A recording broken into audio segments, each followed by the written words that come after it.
Hi everyone and welcome back to my channel called zuzanareacts, where I learn all things Para. We all help and I just share my Slovak Central European point of view. And in today's video, I'm super excited because we're going to look into how can Lord Shiva get us enlightened. It's going to be a very quick video, but I'm just dying to see what I can learn. But before we jump into today's video, please like this video and click on the subscribe button and turn on the notification. Thank you so much for your support. Let's do it. Shambhava Upai, the way of Shambhu or way of Shiva, you realize that you are Shiva, you are one with Shiva.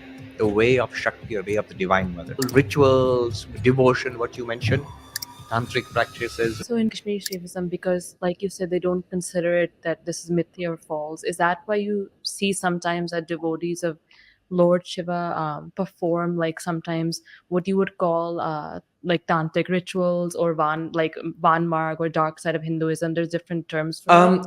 So Kashmir Shaivism has a vast range of practices. So in Advaita Vedanta, it's pretty simple.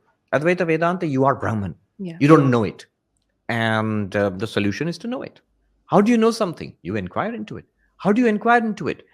You listen to the teachings, you reason it out, and then once you have got the understanding, you stay with it in meditation until it becomes clear to you that you are Brahman.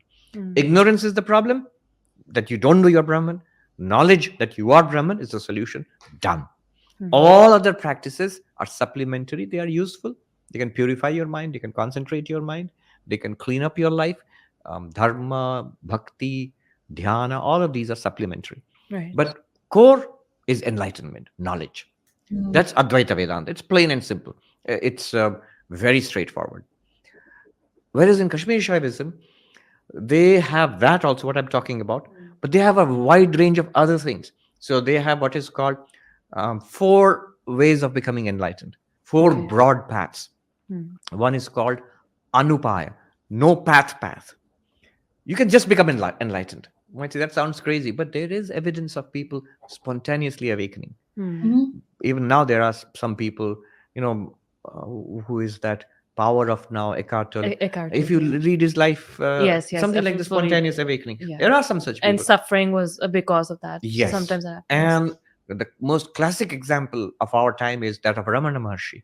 With no effort or almost very little effort, he awakened to the reality which he is. Some saints like Paramahansa Ramakrishna, Ramana Maharishi, Neem Karoli Baba, they're enlightened. Yes, but in the case of Neem Karoli Baba, Parama, and Sri Ramakrishna, of course, you see tremendous amount of sadhana being performed. Right. It's true that it is for our instruction, but they did that sadhana and then they they show it as the result of that sadhana.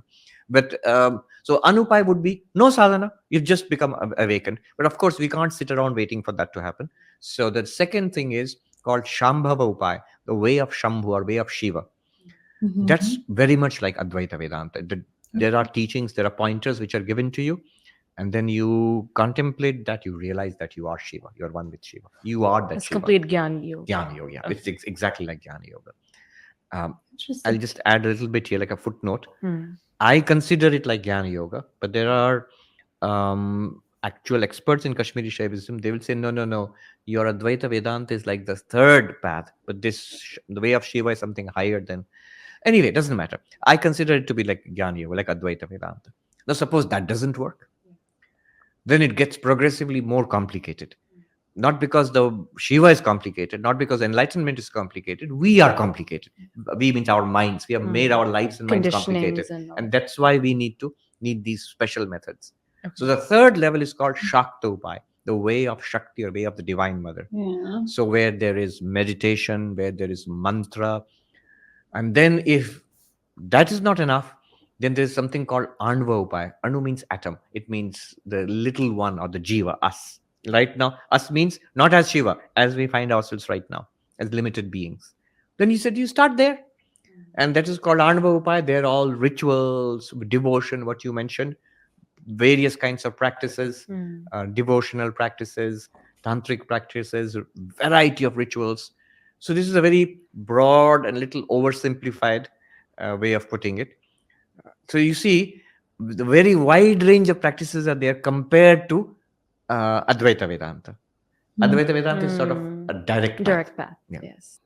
Okay, now that was very interesting. It absolutely did not answer the question that I was hoping to get, but nonetheless, had different ways to lead to enlightenment.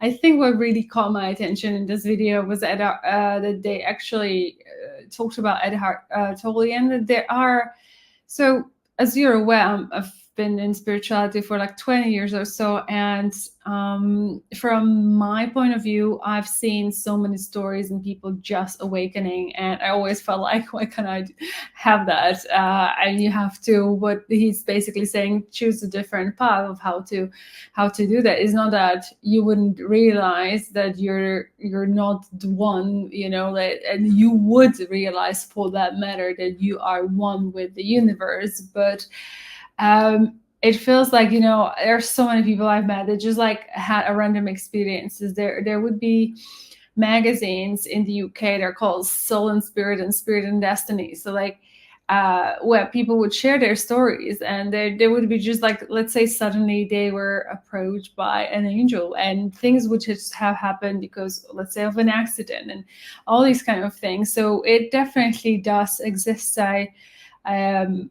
Because I've been looking into this for so long, I don't know, maybe that's hindered my path, but and nonetheless, interesting video, interesting. The more obviously I learned about spirituality from Hinduism kind of angle, it fascinates me that you know, there is just so much to know, and there are just so many different practices on your end to, you know, reach that ultimate goal of enlightenment.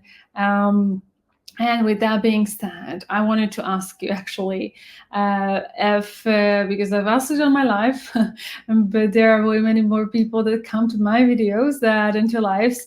And I just kind of wanted to see, because I'm planning my trip to India, and I would love to go and like visit kind of any rishis or any kind of places that you feel like are deeply spiritual, that would be worth of me going and like, yeah, maybe connecting with Indian spiritual people. Please do let me know in the comments below. I would be super, super appreciative of that. And with that being said, thank you so much for watching this video with me. If you did enjoy, please give a thumbs up, share, like, and subscribe to this channel, and I'll see you next one. Until then, I'm sending much, much love. Bye-bye.